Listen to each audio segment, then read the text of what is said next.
it's really hard to lose that belly fat. So it is really very much about your eating habits. It's not just about weight loss. I was a therapist and a coach, and I was seeing people for all sorts of things, but a majority of people were coming to me for weight loss. Well, they were coming to me as a result of lifelong yo-yo dieting and not being able to keep the weight off. That's the fault of the fact that diets just don't work long term. What was the difference between dieting and doing the jabs?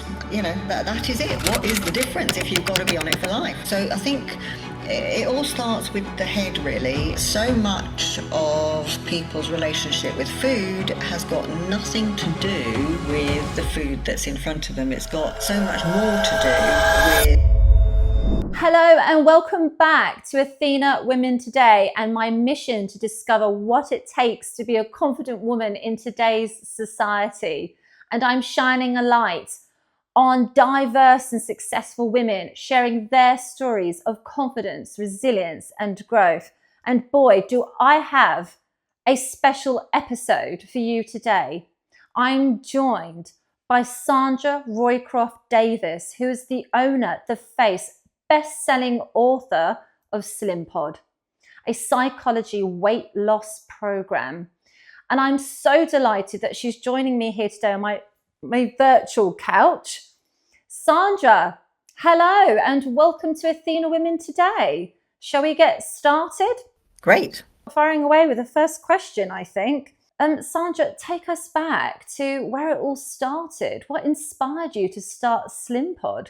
Slimpod started 15 years ago when I was in Harley Street and I was a therapist and a coach, and I was seeing people for all sorts of things, but the majority of people were coming to me for weight loss, and it was as a result that, well, they were coming to me as a result of lifelong yo-yo dieting and not being able to keep the weight off. At that point, it totally resonated with me because I was in the same position when I was a child and young adult, and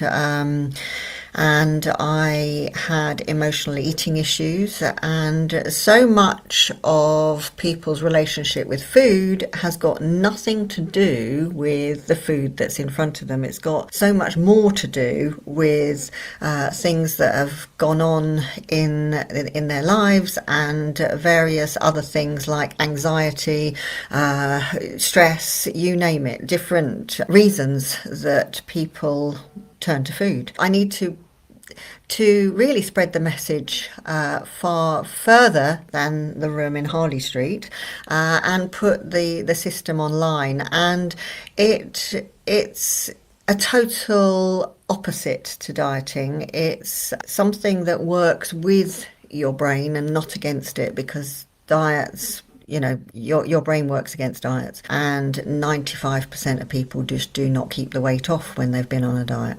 So yes, it's totally the opposite to dieting. So did you see a confidence crisis in weight loss at that time? A total confidence crisis.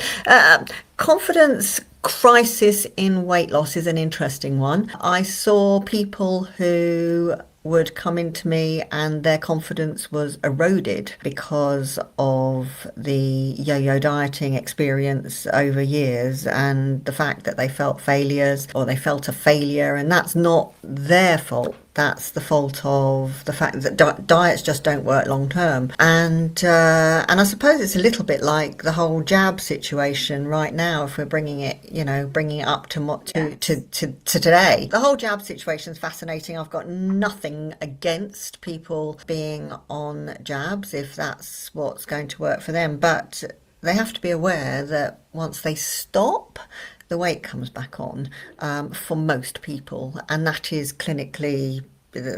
showing up in clinical trials. And so I asked myself, okay, you've been on a lifelong diet and now you're thinking that jabs are the answer, but actually you're then going to have to be on jabs for life. And that came out of the mouth of a consultant, well, a professor that I heard recently, and I was quite surprised by that, that he said that. But he was a professor who works with Novo Nordisk, the producers of Ozempic, and he said, yes, if people want to keep the weight off, then they have to be on the jabs for life. So I asked him what was the difference between dieting and doing the jabs. And that is it. What is the difference if you've got to be on it for life? And yet it's not a natural process.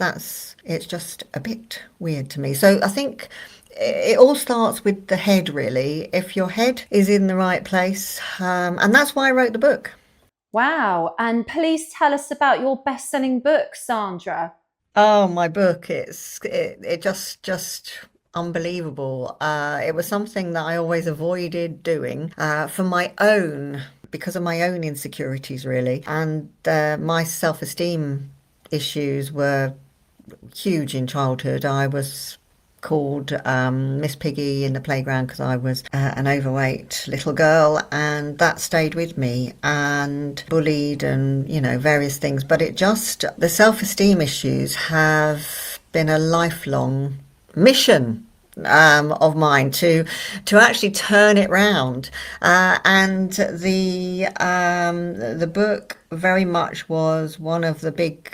It made me feel very vulnerable writing a book, because I've been the person who, yes, created Slimpod. I won an award as Best Businesswoman in Health last year, but the book still tapped into all of those vulnerabilities from childhood. And it seems like you've been on your own confidence journey, and that's what this podcast is about. It's about finding your self-worth. And it's very much about what happened to you in the playground. And this was discussed in my previous episode with a forensic psychiatrist. It always seems to come back to childhood trauma. So would you say that what happened to you in the playground, it either made you or it was going to break you? Yeah, I suppose it's interesting. It kind of is also, it made me in a lot of ways, because it became the wind beneath my wings in so many ways, because I've just been on a mission to, turn around the fate of that little girl within me. Yeah, I think everybody can resonate with that right from childhood. I had a lot of racial bullying when I was younger, and it really does shape you.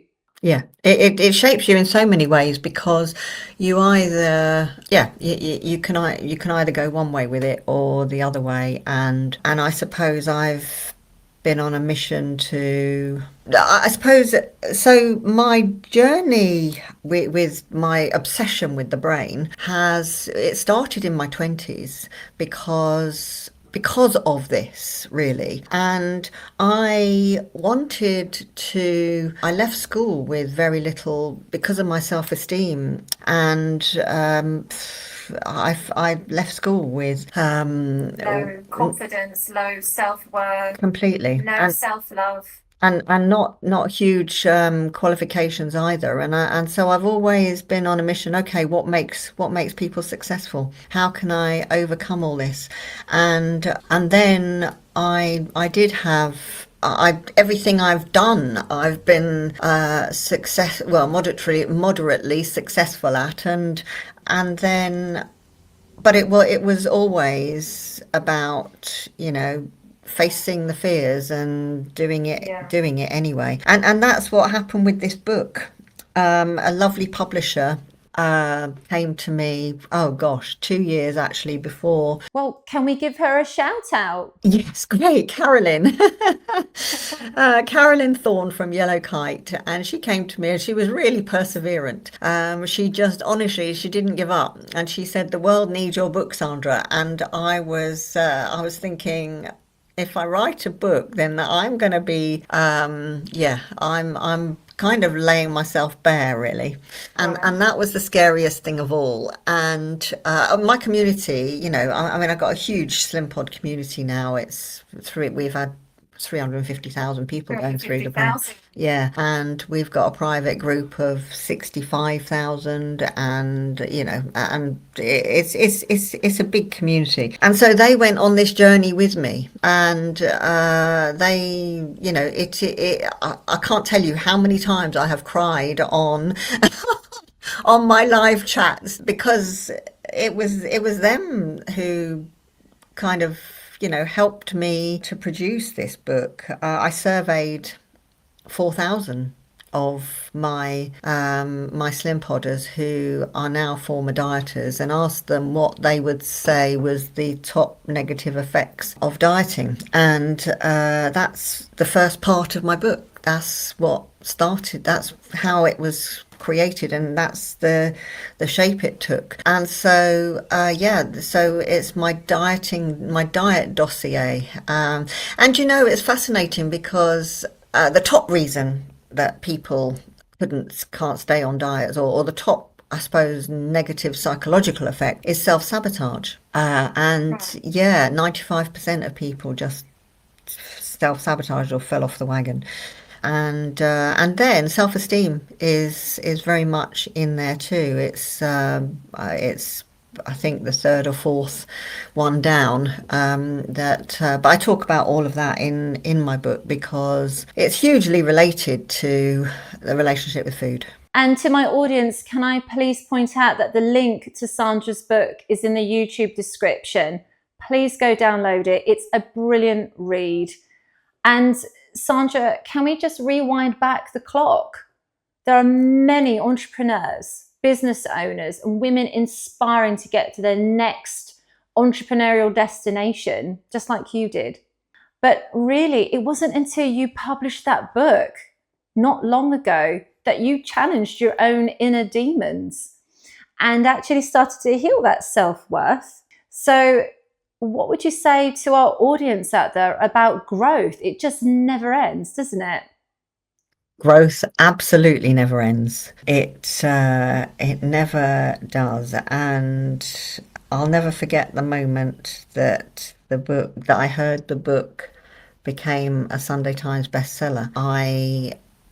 It was a whole year of really hard work, and my team and I just, the 6 months leading up to publication date, which was the 13th of March, were just so intense. And then I went on a skiing holiday. And when I was on a gondola up the mountain, I heard that it had reached number 5 in the Sunday Times bestseller list. And honestly, the gondola was full, and there was a couple of friends of mine on there with me, and I just burst into tears. And then I was shaking so much that when I got out of the gondola, I just couldn't walk, let alone ski down the mountain. It was almost like a lifelong demon had been resolved, and yet it was a lifelong fear, and so much wrapped up in it. Sandra, you mentioned the Times, and actually there was an article that came out just a week ago today from this interview. It was a front page article about Ozempic and these diet jabs. I've got personal friends that have lost weight having used them.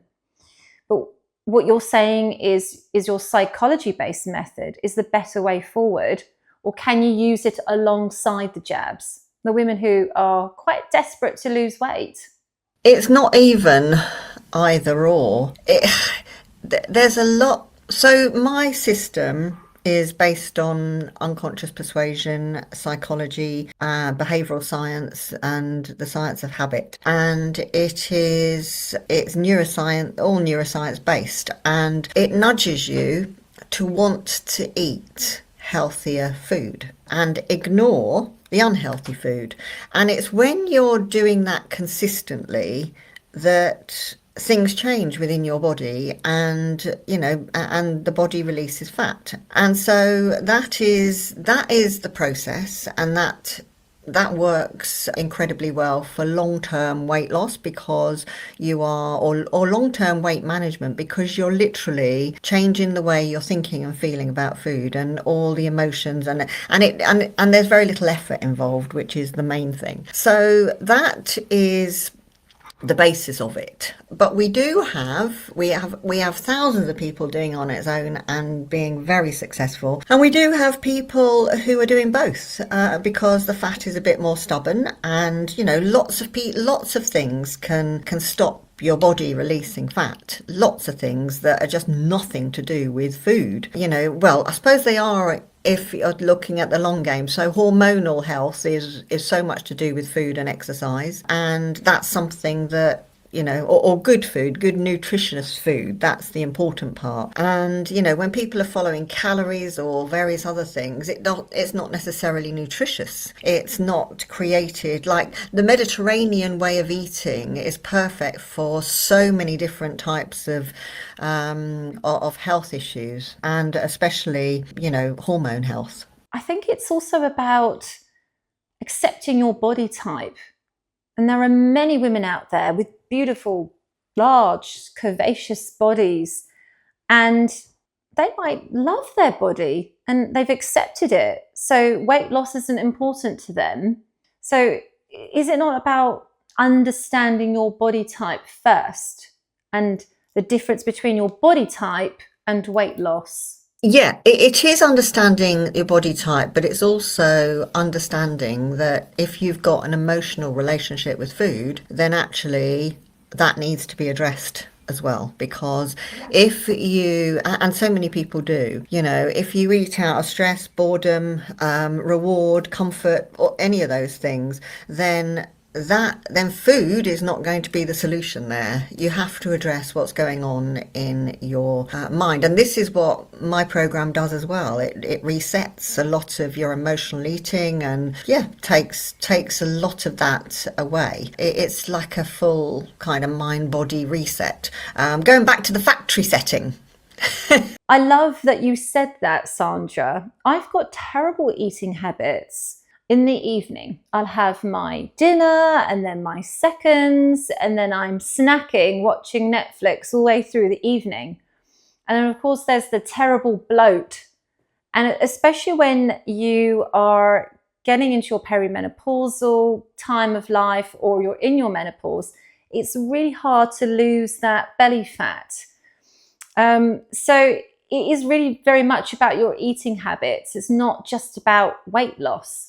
Yeah, I mean, completely. And also that's your relaxing time, obviously, sitting, watching the TV. And a lot of people have the same thing going on. You're anchored. The TV is an anchor, just like if you're passing Costa every day and you mindlessly go in and get your croissant and your coffee. So these the sofa and the TV become an anchor for, oh, great, let's have that little reward. Happy time. The happy time, and happy time is associated with snacking as well. So that is not a need. That is not a need for nutrition. It is a psychological need that has just crept into your life, and a habit. And it's really, I mean, the whole thing about the Slimpod process is that it is about changing habits and rewriting those scripts that are the habits. But you asked me about the jabs as well, and how this, whether it, it is not an either or. There are a lot of people who are doing both, and I think the big thing, because I had a big feature in a national newspaper recently because it was all about food noise, which is the new kind of title for food obsession, and it's what the jabs are supposed to silence, and they do very effectively silence food noise. But the thing is, this stuff is only silenced for as long as you're on the jabs. So it all starts again when you come off. For most people, I'm not saying that's for everyone, but for most people. And this is all in clinical trials. So it's not, it's not me just saying this. This is all data. Facts. Facts, because this is relatively new as well. I mean, Ozempic has been around for a while, but it was first used for diabetes. And then it was why it then just became a different proposition.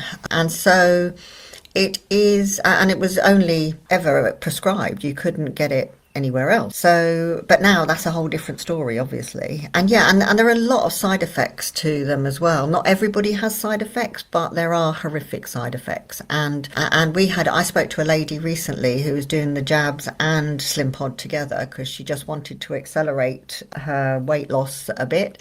And she was, even though Slimpod really, really helps with diabetes hugely, because people just naturally want to stop or cut down on sugar. It just holds no meaning anymore. And so they lose the desire for sweet stuff on my program, which is one of the major benefits. And so people do stop, they do get to the point where they reduce their diabetes medication. But then there are some people that's a slow process for, and then the doctors suggest that, they do that. But this lady was one of those people with diabetes, and she has diarrhea every day as a side effect of the jabs. And I think, if you're told, and I think a lot of people are told that they might have to stay on them for life. But if you've got that going on for life, it's not the nicest prospect, is it? Absolutely dreadful. It sounds awful, the side effects. On that note, how do you get women to move past self-criticism to self-compassion? That's a really a great question, because the whole just going back to the jabs for a moment, because this is all related. It's the thing about the fear that most people have now, and I know this from research that has been done. The biggest fear that people have when they're coming off jabs is a fear of failure. And fear of failure after spending so much money.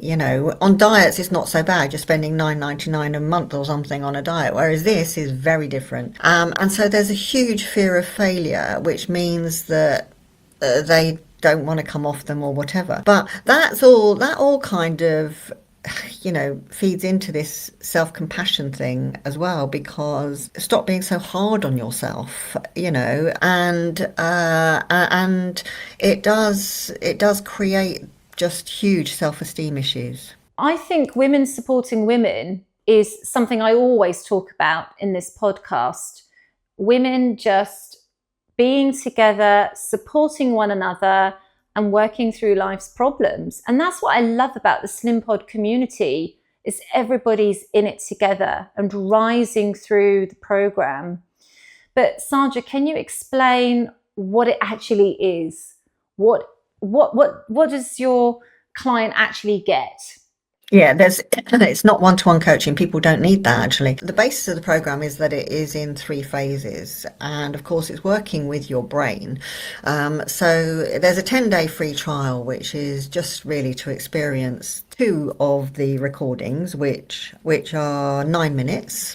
And you fall asleep within 2 minutes, really, and that's fine. It's working with your subconscious, and you don't have to be awake, because your ears are always listening, basically. So people on the free trial get it's a chill pod and the Slimpod, and we include the chill pod because so many people are stressed these days, and stress is one of the top reasons for emotional eating or snacking. And so if you are listening to both of those, it's dynamite, really. It's just helps hugely. And so those are included in the 10-day free trial, and then there is basically 5 weeks of the first phase where you're just listening to the Slimpod, and then in the second phase you get another one that you can add if you want to, and that's it's really it's a sugar addiction pod, really. It's something that you listen to that gets underneath any sugar addiction, and but for the majority of people, their sugar kind of habit, it is a habit rather than an addiction, and their sugar habit is dealt with the Slimpod, so there's no need to use that second one. And then there's a third phase, which is the 9 to 12 weeks, and that is a Fitpod. So if you want some Duracell batteries, then because this whole process helps you move more without trying too hard as well. When I say trying too hard, so you are being motivated to want to move more, which is part of the whole, it's part of the lifestyle challenges that we have these days, really. I've got a friend who also, he's at his desk 12 hours a day, which is really unhealthy. Hardly does any exercise, is overweight, and yeah, it's a recipe for disaster. Needs help. Yeah. On a previous episode, I was on the couch with Dr. Erica Good, an NHS GP, and she was discussing how these quick fix weight loss jabs, or fads even, they are just a quick fix. They're not the foundation, and the weight will come back on in a year's time. Can you explain, Sandra, how you're now aligned with the NHS and actually working with them on this? Oh, I've been aligned with been working with the NHS for many years with hospitals and various things, but now we're doing an NHS clinical trial with a obesity professor from Salford Hospital, and he's fabulous. He's absolutely fabulous, and the reason he's doing this clinical trial is actually a lot to do with the jabs as well, because we just seem to be talking about jabs non-stop, because he has been a professor of obesity for 30 years, and he's seen bariatric surgery, he's seen pills, he's seen all of this stuff. But he says that that none of it is really sustainable. With it's the cost to the NHS. It's not just about sustainable. If there was, a big kind of magic money tree, then yes, everybody could have bariatric surgery, and there's more chance of keeping it off. But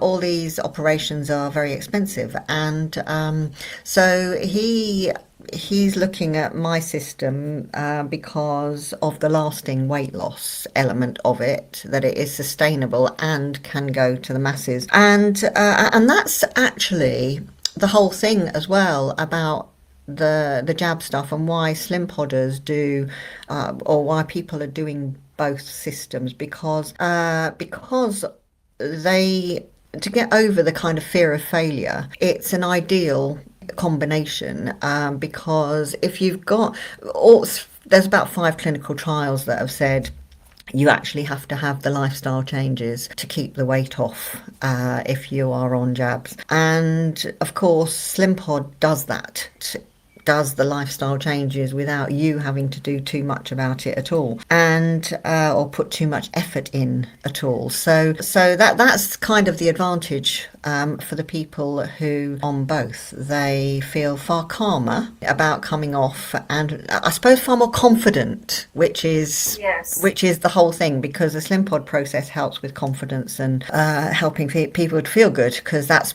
my story wrapped up in that, obviously. Absolutely. Thank you for sharing that. Sandra, I've just got another couple of questions for you, if I may. So, firing away with this one. For women listening who feel stuck in a cycle of yo-yo dieting or body shaming, what's your message to them? Read my book. Yes, that is absolutely true. Read your book. Literally, that's why I wrote it. That is why I wrote it, because I'm just fed up with seeing this.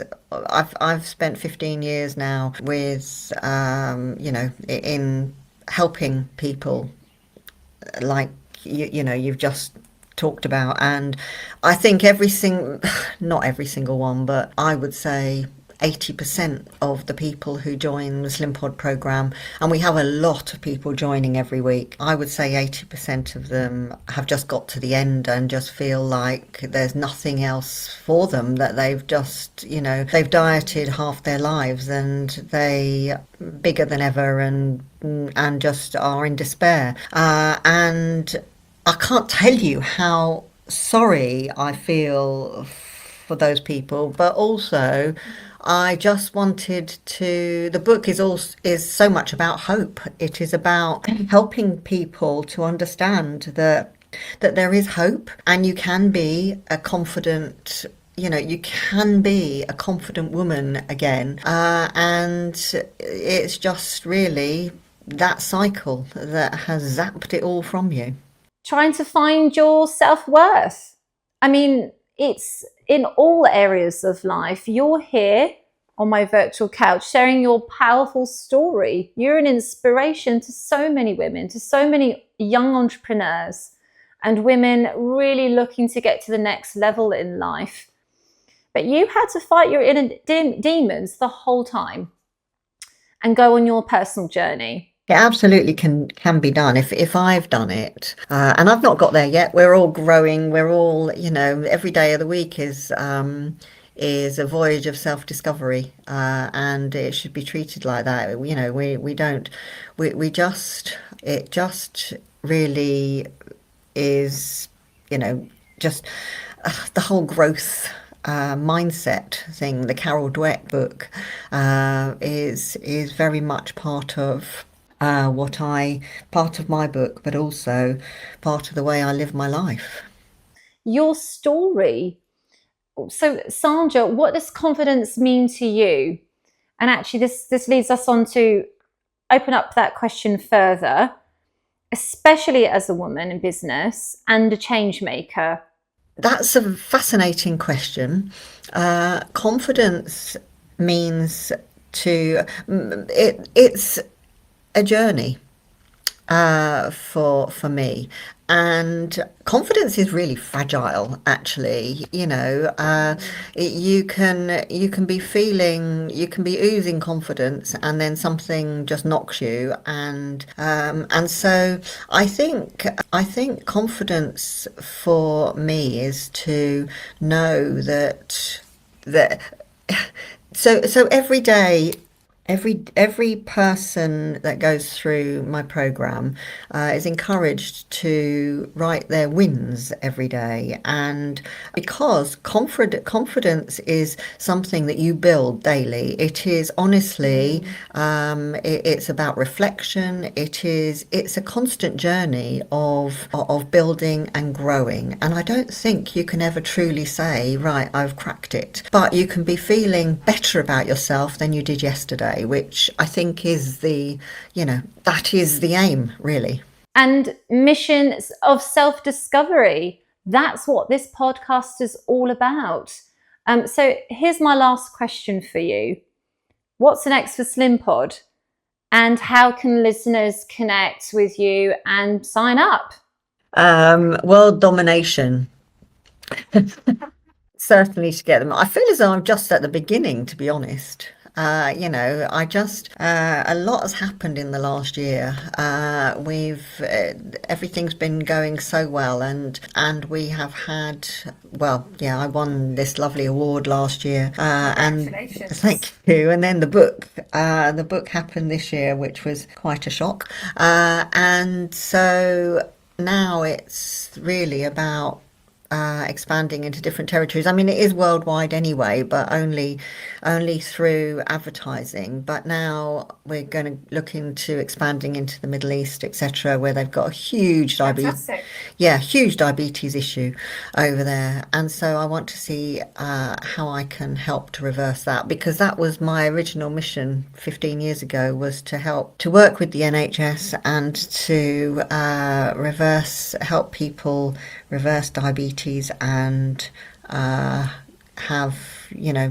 stop dieting, take back control. Because that's what it is all about. There's so we over a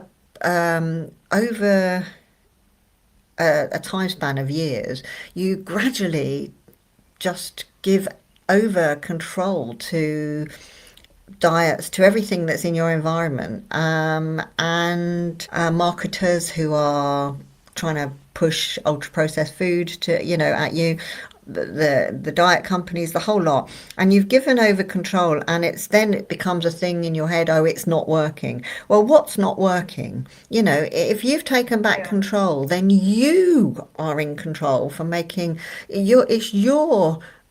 you can then take the reins completely. You take the reins on your life. And it's a process of dehypnotizing, really, because we do get hypnotized by everything that's out there, and that's the idea. You get into what we call a cognitive loop, and it just holds you ransom. So my ideal is really, like the book says, the wait's over, take back control. It really is. It's about helping people to take back control of their minds and their bodies. Pure and simple. Brilliant. I love it. The wait's over, take back control. What a fantastic way to end this episode. Thank you so much for sharing your story, Sandra. And thank you guys for watching. And please subscribe, and I'll see you again on the next episode.